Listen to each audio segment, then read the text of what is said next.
couple weeks ago, I headed up to the Grand Tetons to shoot some film before a work function in Bend, Oregon the following week. Despite spending time in one of my most favorite spots in America, there was a handful of lessons that I took away from these couple days that was a valuable lesson to me, still 6 years into this hobby, that I think would be of value to you guys as well. The first night after arriving late the night prior, I opted to shoot some Kentmere Pan 400, which I had never shot before. Seeing as I mostly shoot color, because it was quite overcast and dreary out, I wanted to shoot some black and white to help combat that. Because of that, I learned a couple valuable things that I want to share with you guys towards the end of the video.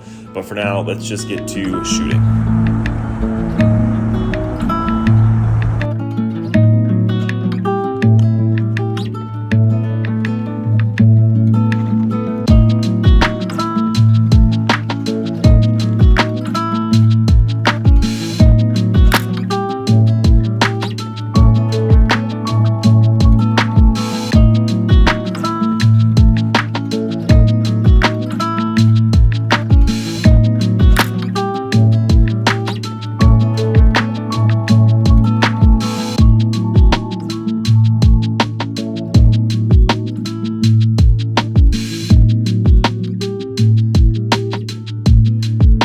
From there, I drove to Mormon's Row. There's some famous buildings that lie here that have turned into quite a tourist attraction for good reason, let's be honest.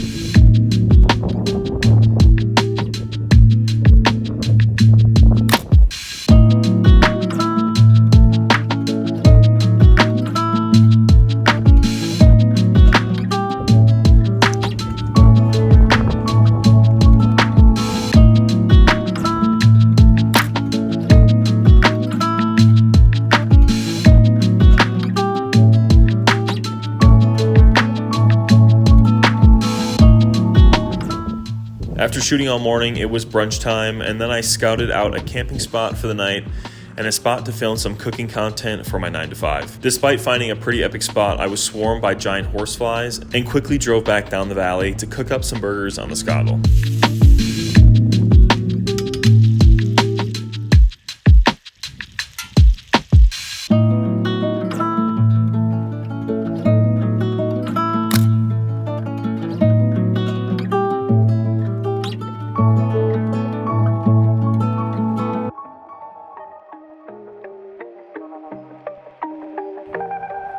After cooking and cleaning up, I headed back to Mormon Row to see if I could shoot the same composition I shot earlier, but now that the sun was setting, with some color film.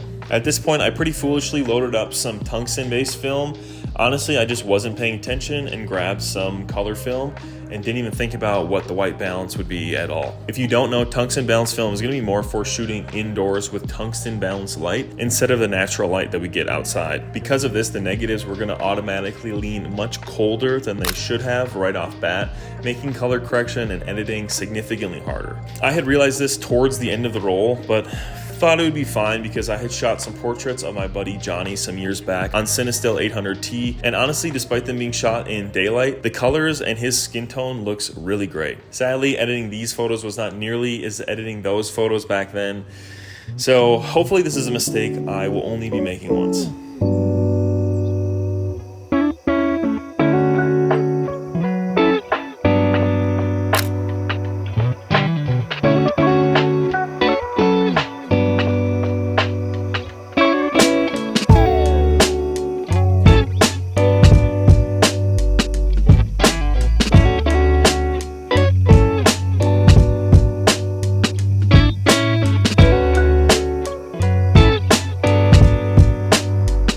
At this point, I ended up staying way past sunset, and surely there was no more primitive campsites back where I had checked the first couple days, so I headed back to Jackson to just stealth camp in the city and have a low-key night. The next morning came quite quickly, and I was greeted with overcast skies, a sick joke for a man that had just loaded color film the night before, expecting some epic sunrise the next day.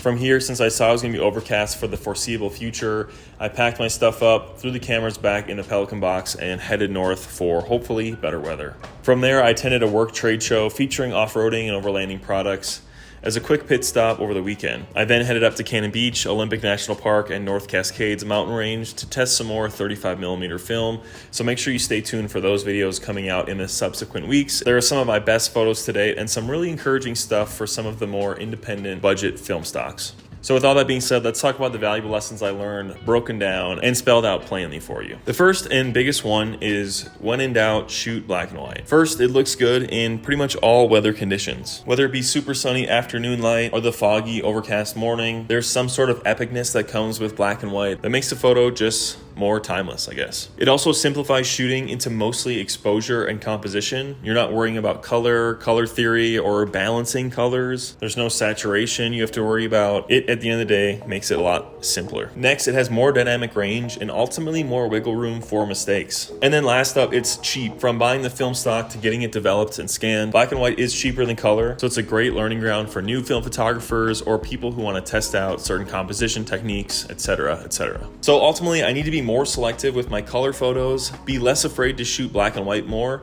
and ultimately buy more Kentmere Pan 400. Kentmere Pan 400 is so cheap and honestly looks so good, and all the photos I've seen online of it, people make it look so good. To be fair, I'm not a huge expert when it comes to black and white. I probably wouldn't be able to tell most of the film stocks apart, but at that rate, why would I not shoot the cheapest, most high quality film when it comes to that? And Kentmere slots right in there. Also, something I think I want to be aware of and encourage you to think about is being thankful for great weather whenever I go somewhere.